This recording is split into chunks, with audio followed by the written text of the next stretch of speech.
Today's project is to build a set of dominoes for the grandkids. And teaching myself to use a simple drawing program so that I can design things on the computer is a real bonus. This enables me to draw the domino shapes accurately and then print them out. I've decided to make a double 9 set so that 3 or 4 players can play. So with all the dominoes printed out on paper, I can cut them out and then glue them to some boards.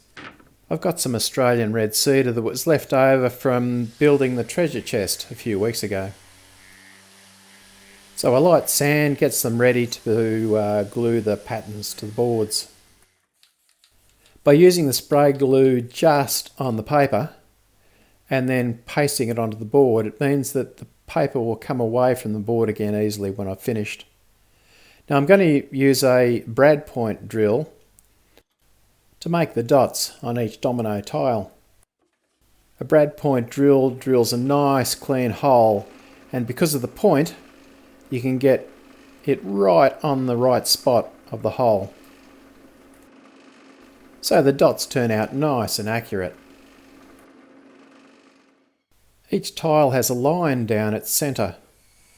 So I'm going to achieve this by just using a Dremel and a piece of board to guide, and just dremeling a bit of a channel down the middle of each piece. Now it's just a simple matter of cutting out each tile. I'm choosing to use my scroll saw for this job, but I guess you could use a bandsaw or a table saw or even just a handsaw. Well, all those tiles took quite a bit of time to cut out, but here they are. Time to peel off the pattern. Not all that difficult.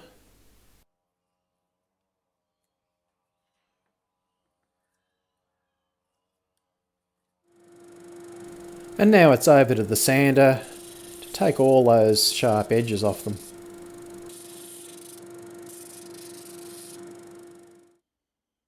And here we have the full set of double 9s. And as you can see, the 9 has the most tiles, 9 by 8, 7, 6, 5, 4, 3, 2, 1, and then blank. That was time consuming, but a very simple process. Now it's time for the box. As with the domino pieces, it's really useful to be able to use the computer to draw the box parts as well. And I'm planning to inlay the word Dominoes in the side of the box. I'm using some more pieces of my Australian red cedar for the sides of the box as well, and the bottom. The fiddliest part of making the box is doing the inlay. Now the D I want to make in dark wood, but I've got to inlay some light wood inside the D and the O's and the E first. So it's a two-step process. First of all, I'll inlay those light pieces into the dark wood. As with the domino pieces, I'm just using some spray glue just on the paper itself, and I'll paste that onto the pieces of wood that I'm using for the inlay.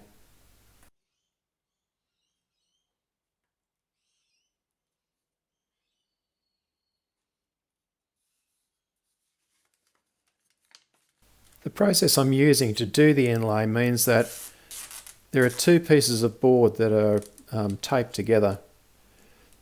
Both pieces of board are cut simultaneously and on a slight angle, so that the top piece of board, when it's cut out, slides into the bottom piece. This is possible because of a combination of cutting on an angle, so basically we are cutting a cone, and the thickness of the blade. In this case I'm cutting out the inside of the O, so that top piece will slide into the bottom board when they're both cut out. It's almost like magic. With the inside bits of the letters cut out, the top board can be discarded, and the dark piece of wood is the piece that we want.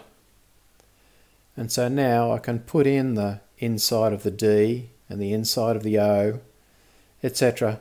into the dark wood.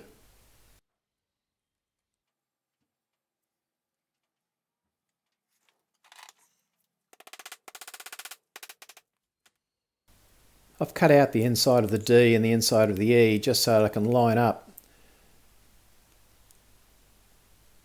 my next part of the template with the dark piece of wood. So once I've glued that on, then I can tape that to my final side of my box, and now I can cut out the letters that will actually go into the side of the box itself. So now again, cutting on a 2-degree angle in this case, I'm cutting out the outside of the D.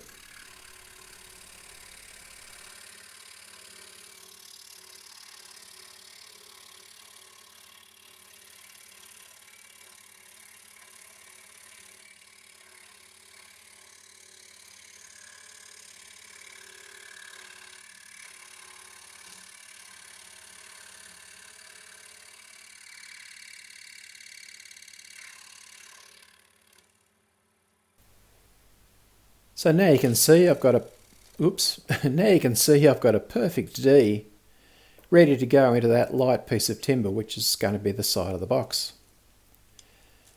With all the letters cut out, I can now discard that top piece, that dark piece of wood, and now I can put the letters into the light piece of wood. And of course the letters fit perfectly because both pieces of wood were cut together.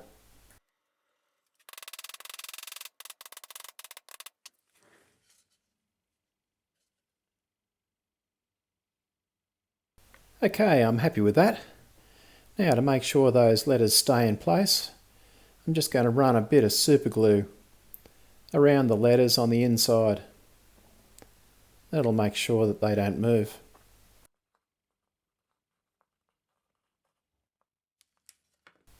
But the one downside of this process is you're left with these little tiny holes where I had to put the scroll saw blade in to be able to cut the letters out.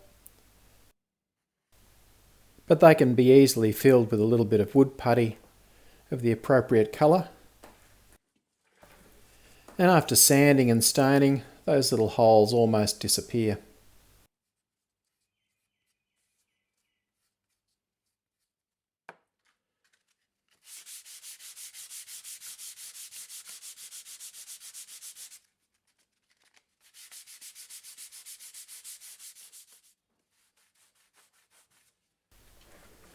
Yep, that's looking good.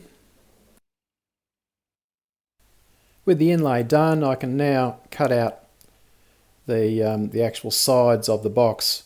I'm just using box joints for this box. You can see that the light and dark pieces there, I'll just cut out those dark rectangles after I cut out the outside shape. To get complete accuracy, I'm cutting out the outside shape on the bandsaw, but I'm not cutting to the line. I'm just leaving a tiny bit left over. You can see there's just a little bit left over there. Now I take the pieces over to the sander and sand to the line. This is a much more accurate process than trying to cut right to the line and be super accurate and super straight. I'm going to have a sliding top on this box. So if I measure the width of my blade, I find that it's the same width as a piece of 3-ply. So I'm going to use that as the top. So I'm going to use this blade to cut a slot right round the top of each piece. But first, I'll just use a bit of scrap and try that to make sure that I've got the right depth for my top. And yeah, that looks alright.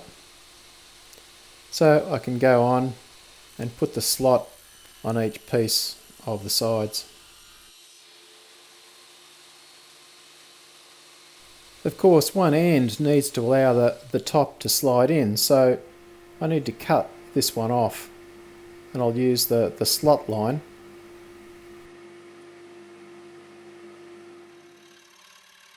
Now it's just a simple matter of cutting out those black rectangles. And because the design has been printed out on paper, you can get really accurate and have these box joints fit together perfectly.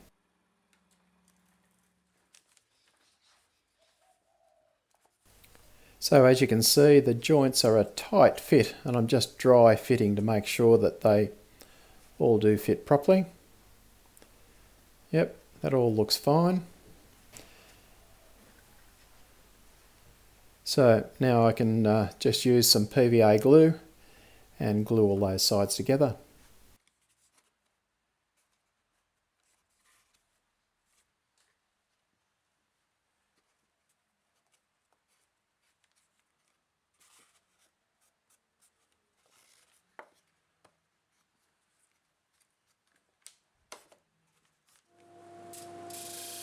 I've cut the lid out slightly oversized, and now I'm just sanding a little bit off, testing, sanding again, and testing again until I get the lid to fit perfectly. Till it slides in without any slop at all. Beautiful. And the same goes with the base. I'm actually going to put the base inside the box. I think this will look better than having it just butted to the outside. So again, just by taking a little bit at a time, I finally get a nice perfect fit for that base.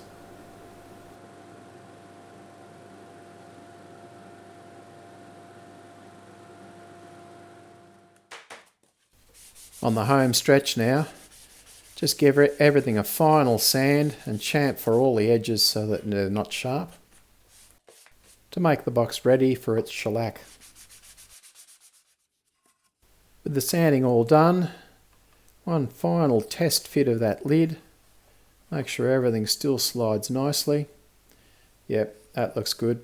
Time for final finishing.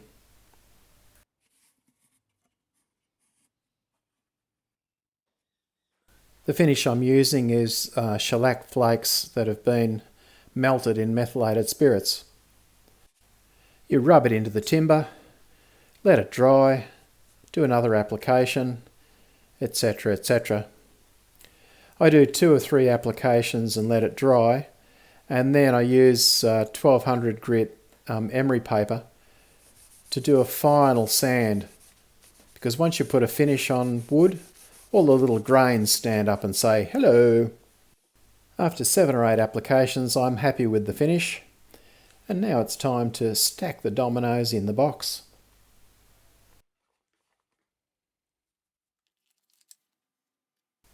While I'm doing this, I'm hearing you say, why didn't you make the box a lot shallower and wider? Well, I didn't, because of the timber that I had. The size of timber dictated the size of the box. With the dominoes all stacked into the box, it's just a matter of putting the lid on and then storing it until the kids' birthdays. It's very satisfying to see something of beauty like this come from just a few pieces of wood and a little bit of labour.